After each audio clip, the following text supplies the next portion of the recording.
Yo, what's up, Exiles? Welcome back. My name is Shifty, and I'm here to talk with you about the new Path of Exile 2 news. Let us begin.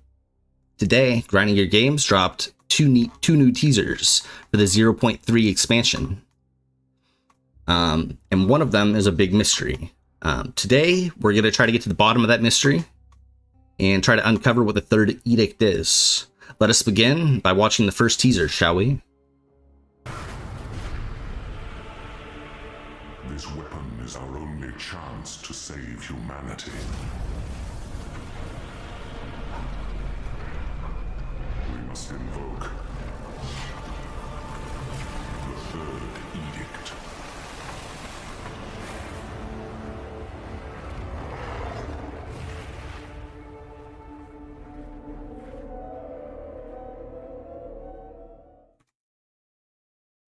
Let's try to unpack that video, shall we?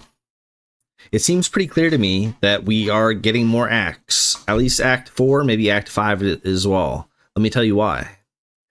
Firstly, the fact that Sin is delivering the news himself is pretty telling. Throughout PoE1 and PoE2, Sin is pretty much notorious for helping us get through the story. Anytime that we have trouble with an act boss, he's there to help. At the end of Act 3 of PoE2, where we left off, we were struggling to try to capture the beast. It escaped us.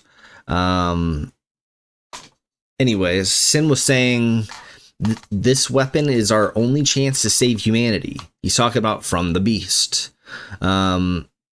He's saying that, and he's also saying this as he's lifting the divine object into the air and imbuing it like on top of, or fixing it on top of a spear.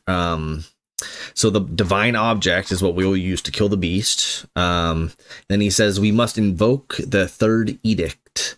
It's not immediately clear that the Third Edict is the weapon that in hand, but I think it is. And I'm going to tell you, I'm going to give my reasoning. One of the reasoning is just like looking at the definition of the word edict, you can kind of interpret it as like a divine artifact. And also after that, we're going to look into the Arbiter Voiceline. So first, let's look into the definition of the word edict. The word edict comes from the Latin word edictum, which is the noun form of the verb edicere, meaning to proclaim or to declare.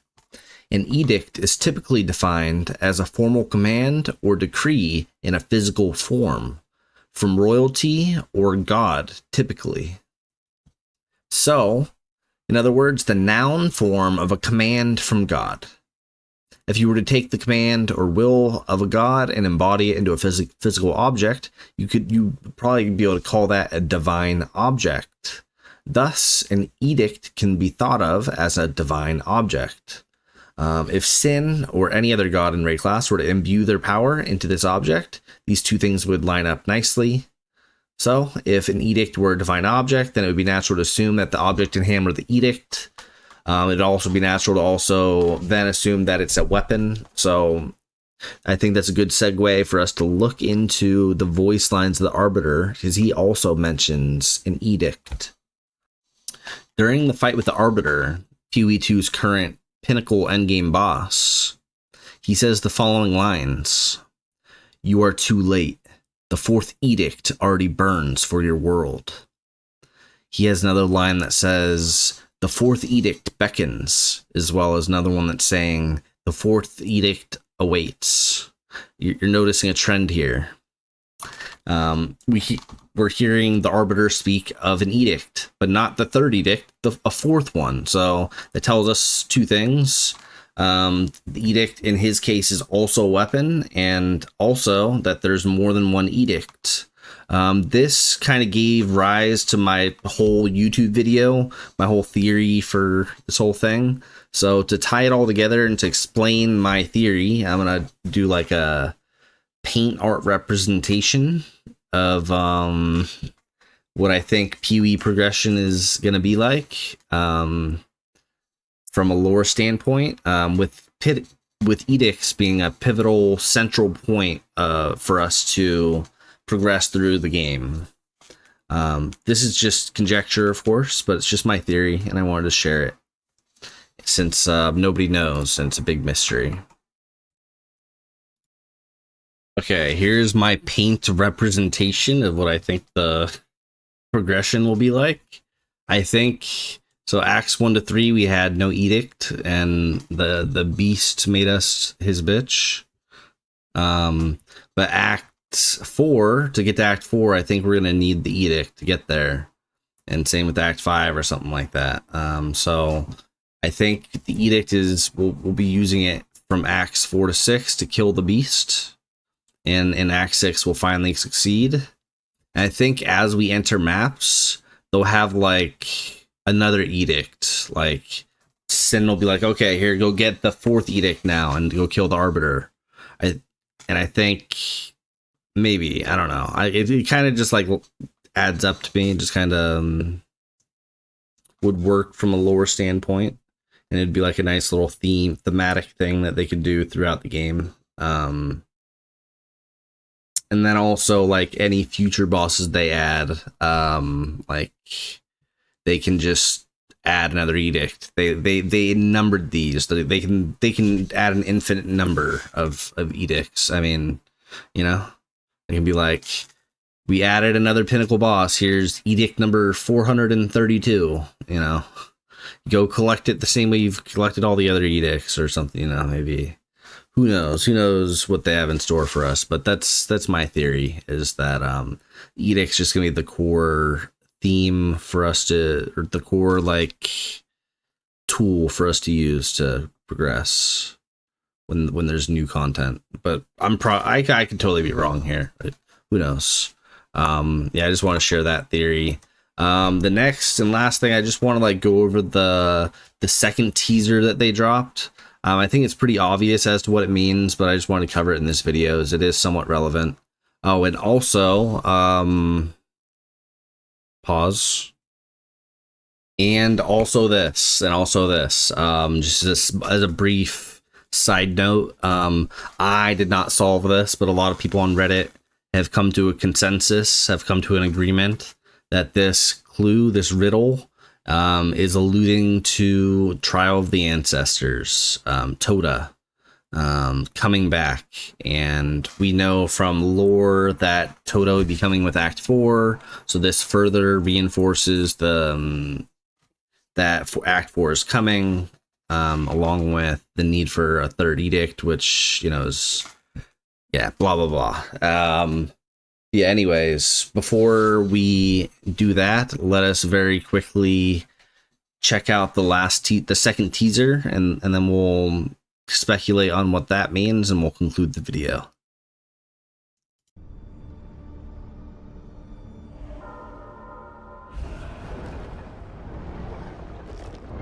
In the light, we burn.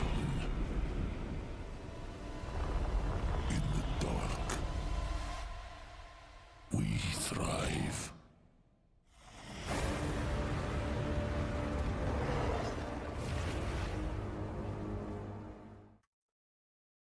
All right. First of all, the name of the teaser is Kulemak. And everything was all green, so it's probably Abyss. But it could maybe also be a Delve. Yeah, and I'm really hoping so, as it's like my personal favorite League mechanic. And yeah, I gathered the following from the wiki and also from some lore experts on Reddit. All right. Kulemak was a lightless, a lich, and abyssal. Okay. He made the horns of Kulemak, which are on top of all the heads of the lightless. So you could say he birthed them. He is said to be immortal. He's a very mysterious figure. We don't know a lot about him. And he birthed a lot of artifacts, who the jinns then try to control. And that's all we know about him. Okay, so you would think because he's an abyssal that, oh, it's just over and done with. It's Abyss. No, I would caution you to say no. I'm not so sure. So first of all, there was an abyssal boss inside of Delve in PoE 1. His name was Kurgle the Black-Blooded. So that would suggest that not all abyssal creatures have to burst out from cracks in the ground. They just want to be under the ground, out of the sun, like out of the light. That's all they care about. So they can reside in Delve too, as long as they're underground. The second thing that I would argue is the dialogue. In the light we burn, in the dark we thrive. It just screams Delve to me.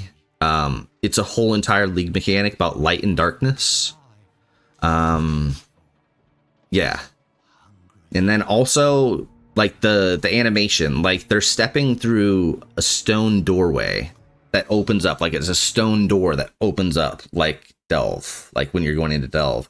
Like when you're going into Abyss, you always drop through a crack in the ground. You don't go through a doorway to get there, So that's the other thing that really tells me that it might be Delve, and I'm really hoping so. Like, we really need, like, not just because I enjoyed the mechanic, and not just because I think it would be amazing. Like, we also really need a new crafting mechanic, a new way to have control over our items, and resonators and fossils would give us that, like, and more. Like, it would be awesome. It would be great for the game. Also, DarthMtx dropped the next teaser. The next teaser came from his recent YouTube video, which I'll be linking down below. I'm going to just borrow just a little clip of it, a little snippet of it, just to show him, to show the teaser, his next clue and teaser. He did the voice. So what DarthMtx did is he did the voice lines for some of the creatures in the upcoming League mechanic that's coming out, that's being introduced. Which is either going to be Abyss or Delve. Okay, so either he did some of the creatures for Abyss, like some of the little, not like a boss, like the little critters that are going to attack you or shoot stuff at you or whatever, but probably melee, it sounded like. So there's a melee creature inside of Delve or Abyss which attacks you, and he did all the voice line acting for that one creature. So pretty cool. And he gave us that behind the scenes footage of showing what it looked like and what it sounded like of him doing that. So let's hear his impression of either Delve or Abyss and see what we think it sounds like. Is it Delve or Abyss based on his impression? Okay. Can you try to go for a little bit more explosive at the end? Okay. Yes. Cool. Just give me like 2 more super explosive ones. Okay. Yeah, this one has a bit more of that build up. End of it should be really explosive. You can feel free to get a bit creative with this one. Okay. Nice. Alright, I want to try something. I have an idea. Okay. What if we make him sound a little bit like choking and then super exploding?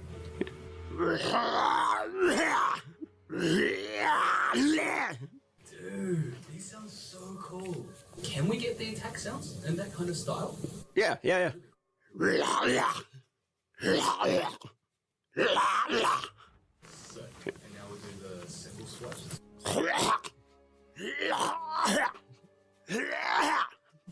Hell yes. All right, pretty cool, right? Pretty cool. So I would say it's pretty hard to tell just based on the sounds of one mob. But it was a white or blue mob. That's one thing to keep in mind. I would give it like a 70-30 chances of being like Delve, just based on the sound of the mob. But really it's hard to tell. But in my experience, like Abyss never, like the white and blue mobs never made much sound. So I'm kind of going off that, but also the vibes of the sounds that he was making kind of sounded like Delve to me. I don't know. Delve has more biomes and I don't know, more variability.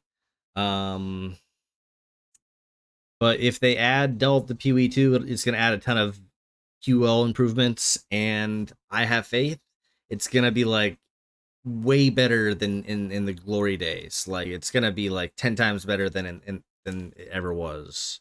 So You can call that Copium if you want, but it's also going to bring it. It would also bring fossils and resonators to the game, which would allow you to target farm like certain types of, like, you know, mods, which would be pretty nice, based considering we don't have much in that department yet, other than essences, like, like, but for crafting ES chests, it would just be like ES chests. It would be awesome and whatnot. Any ES gear. But yeah. So moving on. In conclusion, in conclusion, I say, to answer the question of what is the Third Edict, well, simply put, I believe it is the tool that will allow us to progress to Act 4 and probably Act 5 as well. We are going to the Tribal Islands, Exiles. We're going to the Tribal Islands to pursue the Beast in Act 4.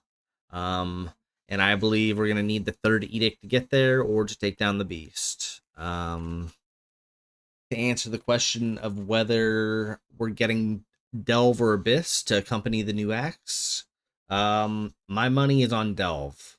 But let me know in the comments what you think. Also, speaking of in the comments, like, comment, subscribe. If you really want to support me, follow me on Twitch and stop by on League Start or something. Yeah, cheers. Thanks for watching. I'm sure I'll forget something.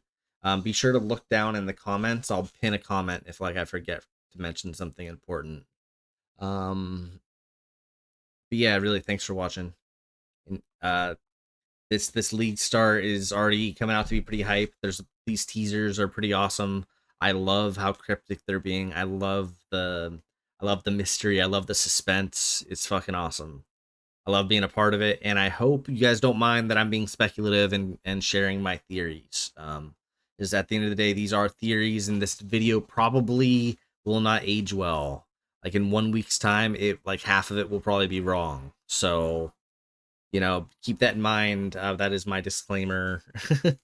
To you people that are gonna want to criticize me later, like, you're so wrong. That should. Okay, all right, fair enough, man. Fair enough.